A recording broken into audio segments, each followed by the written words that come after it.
Good afternoon. First of all, apologies to those of you from the online subscriber community about yesterday's live stream from Sammy's Pizza Kitchen.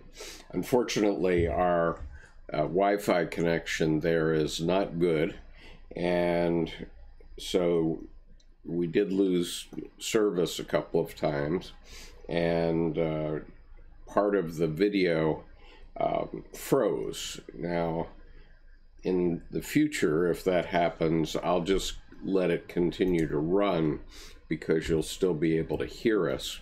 And I was also sorry that we were unable to respond to chat because the chat comes in on my iPhone, which I'm also using for the recording, and so it passes too quickly for me to even read it, let alone respond to it. So I guess when we do the Monday night sessions once a month at Sammy's, we can let you come in and watch over our shoulders, but our regular viewers are going to need to operate the chat for us during those events, because I did see a number of useful chat comments on the replay, so we can work it that way. So today I'm going to read from C.G. Jung Speaking, Interviews and Encounters, and I'm reading from page 67. Good morning, Miles. Nice to see you here. And this is a, let's see, where did it begin? This is an interview that Dr. Jung did with Cosmopolitan magazine in April 1934. And it then appeared again in another magazine called The Modern Thinker in 1934. And in The Modern Thinker, it had the title, The Soul of Modern Man. So I'm going to, I'm going to go ahead and read this interview, or this extemporaneous statement that Dr. Jung made at that time. Does the world stand on the verge of spiritual rebirth? This is what theologians for several centuries have been crying for, what many of them have professed to see through the fog of doubts, disillusion, and despair, like a star glowing in the high heavens. I am not a theologian. I am a doctor, a psychologist, but as a doctor, I have had experience with thousands of persons from all parts of the world. Those who came to tell me the stories of their lives, their hopes, their fears, their achievements, their failures. I have studied carefully their psychology, which is and which must be my guide.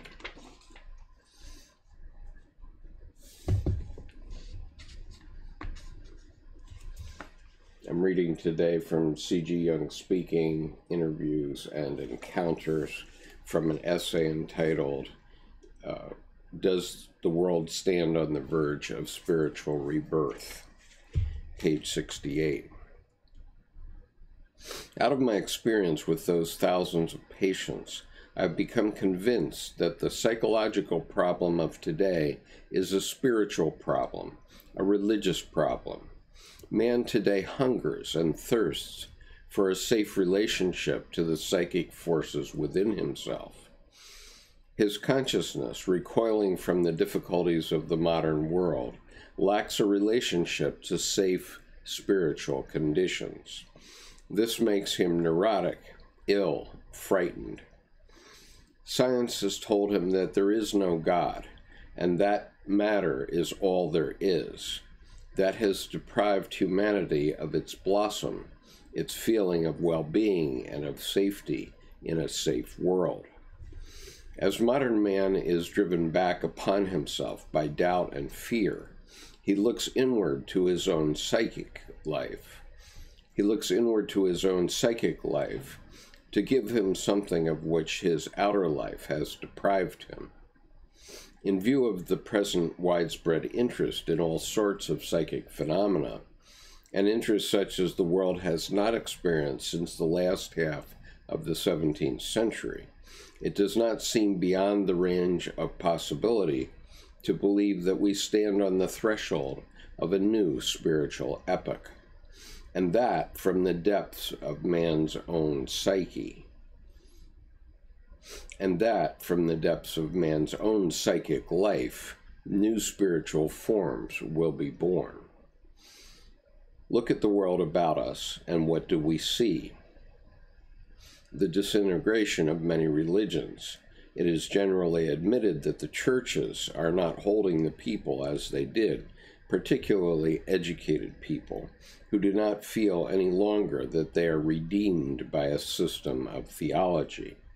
The same thing is seen in the old established religions of the East, Confucianism and Buddhism. Half the temples in Beijing are empty. In our Western world, millions of people do not go to church. Protestantism alone is broken up into 400 denominations. Contrast this state of life and thought with that of the Middle Ages. In those centuries, almost everyone went to Mass every morning. The whole life was lived within the church, which became a tremendous outlet of psychic energy. Instead, we have today an intricate and complicated life, full of mechanical devices for living. A life crowded with motor cars and radios and motion pictures. But none of these things is a substitute for what we have lost. Religion gives us a rich application for our feelings. It gives meaning to life. Man in the Middle Ages lived in a meaningful world. He knew that God had made the world for a definite purpose, that had made him for a definite purpose, to get to heaven or to get to hell. It made sense. Today, the world in which all of us live is a madhouse. This is what many people are feeling. Some of those people come to me to tell me so. All that energy, which was the origin of the rich blossom of man's emotional life during the Middle Ages, and which found expression in the painting of the great religious pictures, the carving of great religious statues, the building of the great cathedrals, has gone flat. It is not lost because it is a law that energy cannot be lost. Then what has become of it? Where has it gone? The answer is that it is in man's unconscious. It may be said to have fallen down into a lower story. Take the example of a businessman, successful, rich, not yet old. He is perhaps 45. He says, "I have made my fortune. I have sons who are old enough to carry on the business which I founded. I will retire. I will build a fine house in the country and live there without any cares and worries." So he retires. He builds his house and goes to live in it. He says to himself, "Now my life will begin." But nothing happens. One morning he is in his bath. He is conscious of a pain in his side. All day he worries about it, wondering what it can be. When he goes to the table, he does not eat. In a few days, his digestion is out of order. In a fortnight, he is very ill. The doctors he has called in do not know what is the matter with him. Finally, one of them says to him, "Your life lacks interest. Go back to your business. Take it up again." The man is intelligent, and this advice seems to him sound. He decides to follow it. He goes back to his office and sits down at his old desk and declares that now he will help his sons in the management. But when the first business letter is brought to him, he cannot concentrate on it. He cannot make the decisions it calls for. Now he is terribly frightened about his condition. You see what happened. He couldn't go back. It was already too late. But his energy is still there, and it must be used. This man comes to me with his problem. I say to him, You were quite right to retire from business, but not into nothingness. You must have something you can stand on. In all the years in which you devoted your energy to building up your business, you never built up any interest outside of it. You had nothing to retire on. This is a picture of the condition of man today. This is why we feel that there is something wrong with the world. All the material interests, the automobiles and radios and skyscrapers we have, all of the material interests, the radios, the automobiles, and skyscrapers we have, don't fill the hungry soul. We try to retire from the world, but to what? Some try to go back to the churches. A few are able to do this, but many are not finding this entirely satisfactory. They are like the businessman who tried to go back to his desk. And these people come to me, asking me to help them to find a meaning in their lives. What shall I tell them? Among them comes a man who is only slightly neurotic. He says to me, I am not really very sick. Perhaps I should not be here at all, taking up your time, but I know you are busy with the human mind. I thought, therefore, that you might be able to tell me on what terms I may live. I have the feeling of being forlorn and lonely in a world that makes no sense. I say to him, My dear man, I don't know any more than you do the meaning of the world or the meaning of your life, but you, all men, were born with a brain ready-made. It took millions of years to build the brain and the body we now have. Your brain embodies all the experience of life. The psyche, which may be called the life of the brain, existed before consciousness existed in the little child. Now suppose that I am in need of advice about living, and I know of a man who is already thousands of years old. I go to him and say, You have seen many changes. You have observed and experienced life under many aspects. My life is short, perhaps 70 years, perhaps less, and you have lived for thousands of years. Tell me the meaning of life for me. When I say this to my patient, he cocks his ears and looks at me. No, I say, I am not that man, but that man speaks to you every night. How? In your dreams. I go on. You are in trouble. You feel that your life has no orientation. I cannot tell you what to do, but let us ask the great old man. He will tell you. Go away for a few days and you will have a dream. Come back and tell me about it. He goes away. He comes back and brings me a dream. It is difficult to work out, but we do work it out together, and it tells us something about him. Certain people lose connection with life because they have made mistakes or because they are living the wrong way in a life that is intellectual only. The dreams they bring to a psychologist will take up these things first. All dreams reveal spiritual experiences, provided one does not apply one's own point of view to the interpretation of them. Freud says that all men's longings expressed in his dreams relate to sexuality. It is true that man is a being with sex, but he is also a being with a stomach and a liver. As well say that because he has a liver, All his troubles come from that one again. Primitive man has little difficulty with sex. The fulfillment of his sexual desires is too easy to constitute a problem.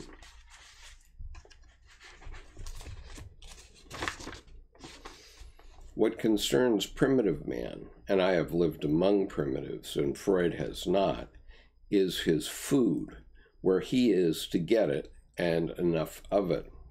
Civilized man, in his dreams, reveals his spiritual need. When modern science disinfected heaven, it did not find God. Some scientists say that the resurrection of Jesus, the virgin birth, the miracles, all those things which fed Christian thought through ages, are pretty stories, but nonetheless untrue. But what I say is, do not overlook the fact that these ideas, which millions of men carried with them through generations, are great eternal psychological truths. Let us look at this truth as the psychologist sees it. Here is the mind of man, without prejudice, spotless, untainted, symbolized by a virgin, and that virgin mind of man can give birth to God himself. The kingdom of heaven is within you. This is a great psychological truth. Christianity is a beautiful system of psychotherapy. It heals the suffering of the soul. This is the truth which man has clung to through the ages, even after his consciousness has listened too long to the door of modern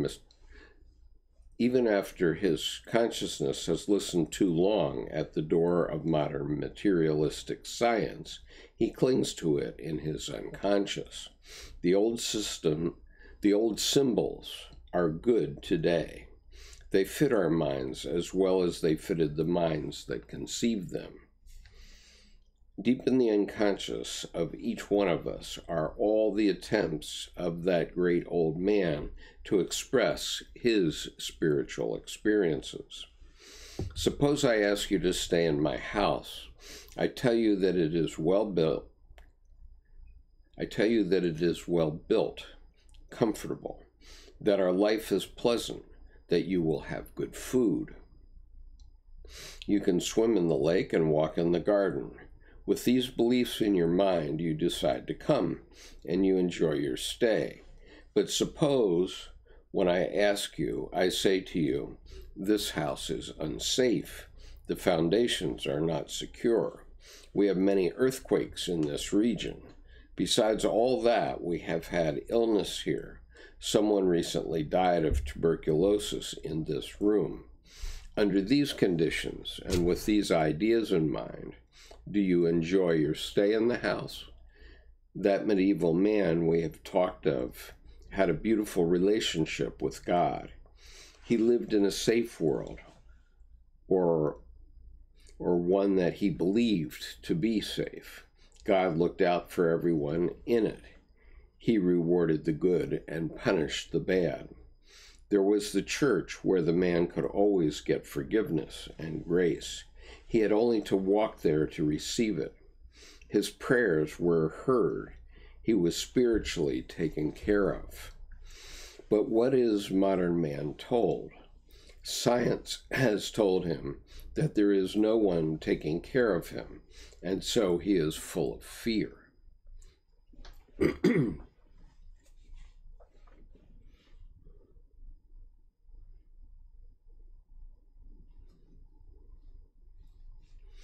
For a time after we gave up that medieval god, we had gold for a deity. But now that, too, has been declared incompetent. We trusted in armies, but the threat of poison gas defeated them.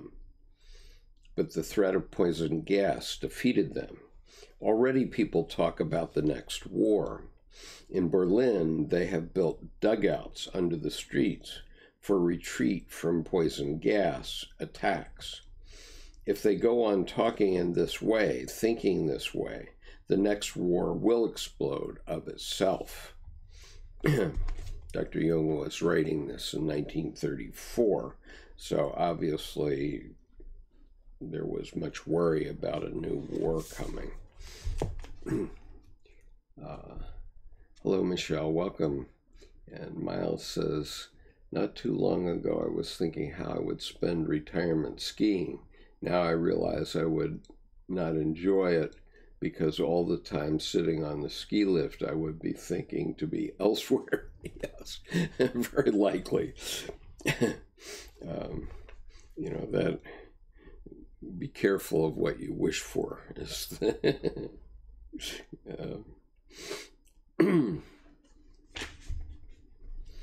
Naturally enough, in a world of this sort, everybody gets neurotic. Even if the house you live in is really safe, if you have the idea that it is not, you will suffer. Your reaction depends entirely on what you think. In making this point to my students, I say, how do you measure a thing? By its effects, and usually by its terrible effects. An avalanche occurs, which wipes away a dozen farms, kills scores of cows, and you say, an elephant of an avalanche. Now tell me, what is the most destructive thing you know of? In turn, we consider fire, earthquakes, volcanic eruptions, flood, diseases. Then I say, can you think of nothing more terrible than any of these things? What about the World War? Ah, yes, high explosives. But, I say, do high explosives make themselves? No, they demand war and march to war. Do they bring the men with them? It is the psyche of man that makes wars, not his consciousness. This consciousness is afraid, but his unconscious, which contains the inherited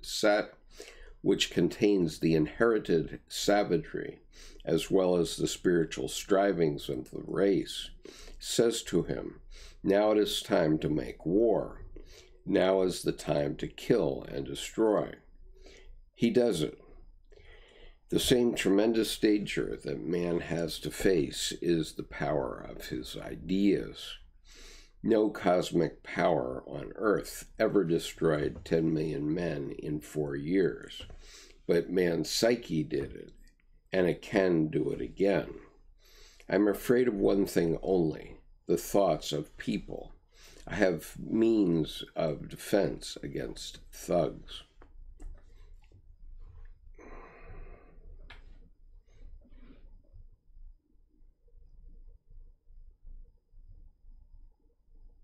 Sorry, lost my place.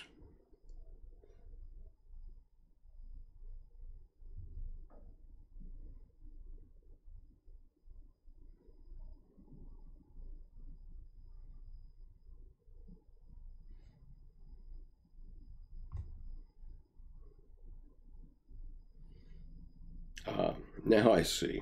I misread it. I am afraid of one thing only, the thoughts of people. I have means of defense against things. I live here in my house happily with my family, but suppose they get the illusion that I am a devil. Can I be happy with them then? Can I be safe? All of us are subject to mass infections. Mass infections are greater than man, and man is their victim. He shouts and parades and pretends that he is the leader, but really he is their victim. They are the uprush of earthly and spiritual forces from the depth of the psyche. Turn the eye of consciousness within to see what is there. Let us see what we can do in small ways. If I have planted a cabbage right, then I have served the world in that place. I do not know what more I can do. Examine the spirits that speak in you. Become critical. The modern man must be fully conscious of the terrific dangers that lie in mass movements. Listen to what the unconscious says. Hearken to the voice of the great old man within you who has lived so long. who has seen and experienced so much. Try to understand the will of God, the remarkably potent force of the psyche. It is all there. The kingdom of heaven is within you. This is a great psychological truth. Christianity is a beautiful system of psychotherapy. It heals the suffering of the soul. I say, go slow, go slow. With every good, there comes a corresponding evil, and with every evil, a corresponding good. Don't run too fast into one unless you are prepared to encounter the other. I am not concerned about the world. I am concerned about the people with whom I live. The other world is all in newspapers. My family and my neighbors are my life, the only life that I can experience. What lies beyond is newspaper mythology.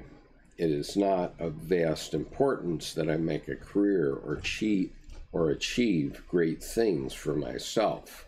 What is important and meaningful to my life is that I shall live as fully as possible to fulfill the divine will within me.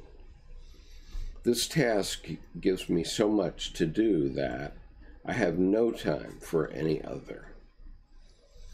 Let me point out that if we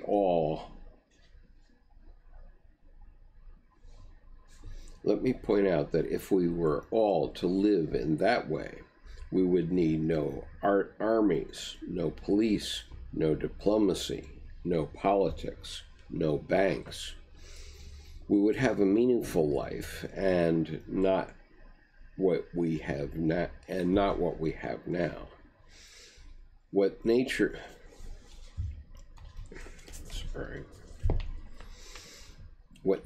asks of the apple tree is that it shall bring forth apples, and of the pear tree that it shall bring forth pears.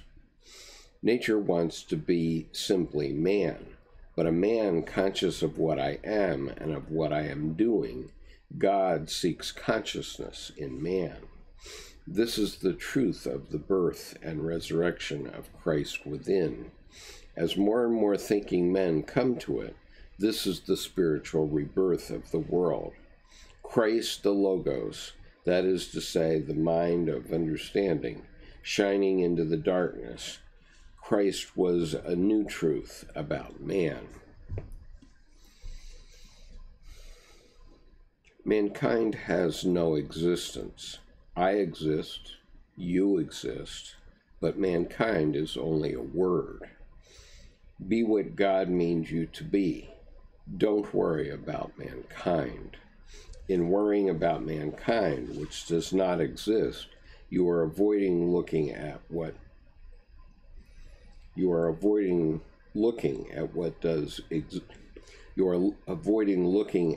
does exist, the self. You are like a man who leans over his neighbor's fence and says to him, "Look, there is a weed, and over there is another one, and why don't you hoe the rows deeper? And why don't you tie up your vines?" And all the while his own garden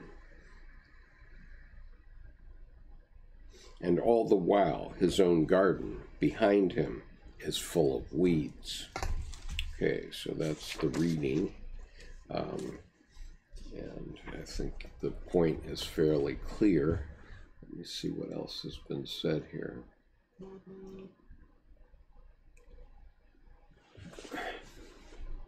Just another white guy says, was it Jung's belief that we're eternal beings? Dr. Jung didn't believe anything. He knew things. And if you look on YouTube, you can easily find a video that says he's asked whether he believes in God, and he explains at length that he has to know a thing, that he can't just believe it. And he says, in this case, in the case of God, I have no need to believe, I know.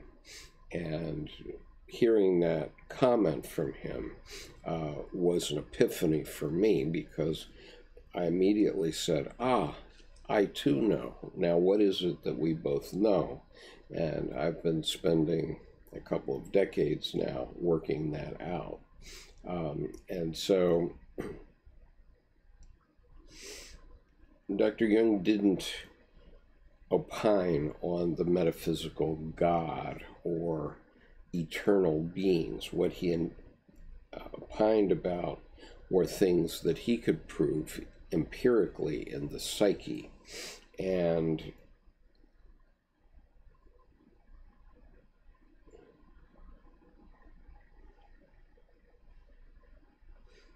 so in that sense, he didn't take a position on metaphysical facts. He only took a position on facts that he could prove by his experience in the psyche. So I would have to say that while I think Dr. Jung would say that the psyche is eternal as long as there's a universe, it's not really the kind of being that I think you mean. Now, Buzz says, hello everyone, I hope I'm not too late. Well, you're not too late, but the reading is over, so you may have to go back to taking a look at that, because it is an important reading. And I also need to mention that it was recommended today through Louis LaFontaine's website and blog called Carl Jung Depth Psychology blog.site. And if you go there and put your name into the system, you will get many very lengthy Jung quotes, including this one, as it happens. So it's a very good blog. It's Carl Jung Depth Psychology Site, S-I-T-E, all one word, .blog. Now, I need to be going within 5 minutes, but I will be happy to take any other questions. And just a comment left over from last night, because I couldn't see the chat when we were actually talking. Grenade asked the question on the chat, what is the difference between a psychological break and a psychogenic experience? And I would say that, first of all, I'm not a mental health professional, so I'm not going to consider my answer definitive. However, from what Dr. Jung said about his Red Book period, he said people would think it was madness, and it would have become madness had he not had the knowledge to be able to deal with the images that came to him at that time. And so what I would say is that the Red Book period for Dr. Jung was a psychogenic experience, which he carried out in active imagination, but he was not psychotic because of it, because he was a psychiatrist and knew what was happening. And I had a parallel experience in 1993. I was not blessed with being educated as a psychiatrist as Dr. Jung had, but I was able to contextualize what my experience was, and therefore I was also able to hang on. And so, if your mental health is such that you can point to what something is, then you're probably okay.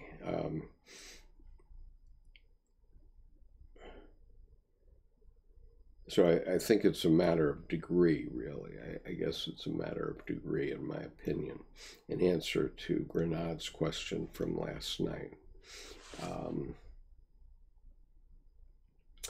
And Buzz says, I shall rewatch the video, thanks, and look at the vlog that you recommended, thanks.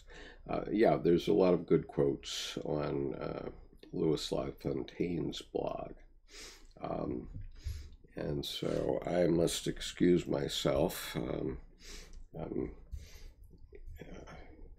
Yesterday I was talking about how God came along and broke my ankle on January the 4th, 1990, and I'm still living with the repercussions of that. And I was asked to define God last night, but I didn't have this definition directly in front of me. So this is a definition that Dr. Jung gave Good Housekeeping magazine in December 1961.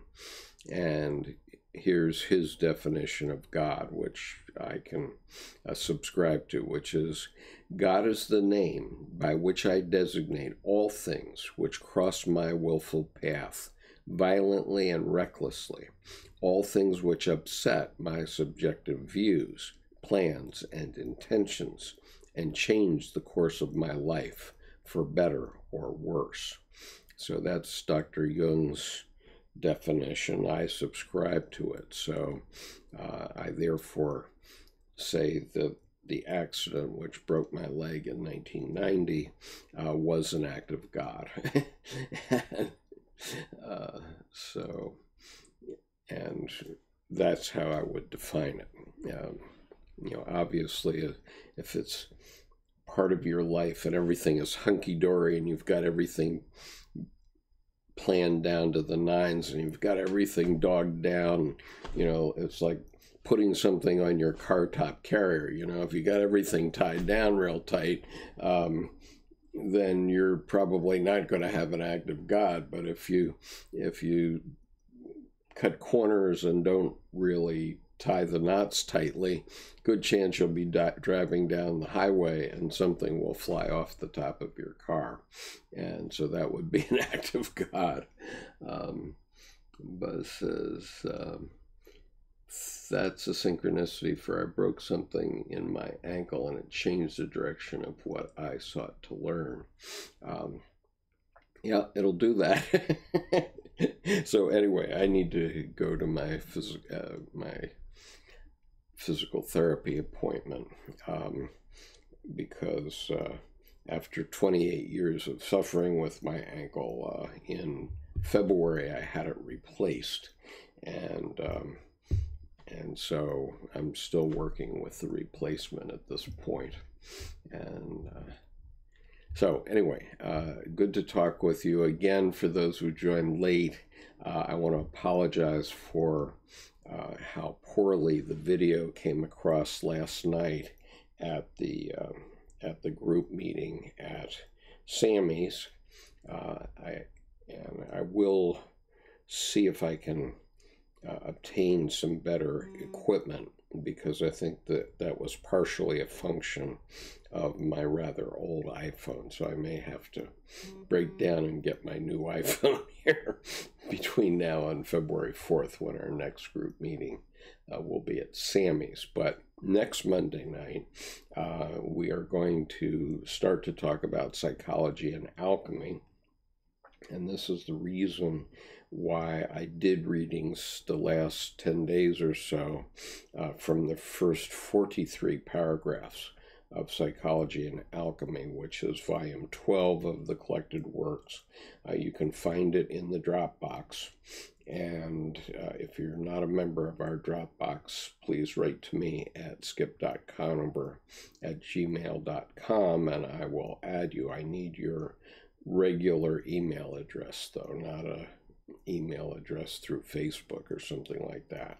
And the reason I need that is because Dropbox requires it. So if you want access to the Dropbox, please write to me, and then you can read along with my reading of Psychology and alchemy. And you're welcome, just another white guy. That's what I am too, obviously.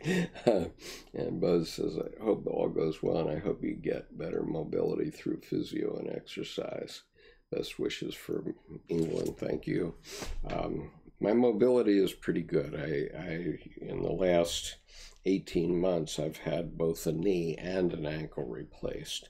And I can tell you that it has been miraculous, giving me new mobility, but still there are a few issues, and I'm not getting any younger, so those issues remain. But anyway, I have to stop now, and I'll try to read something tomorrow. Take care now. Bye.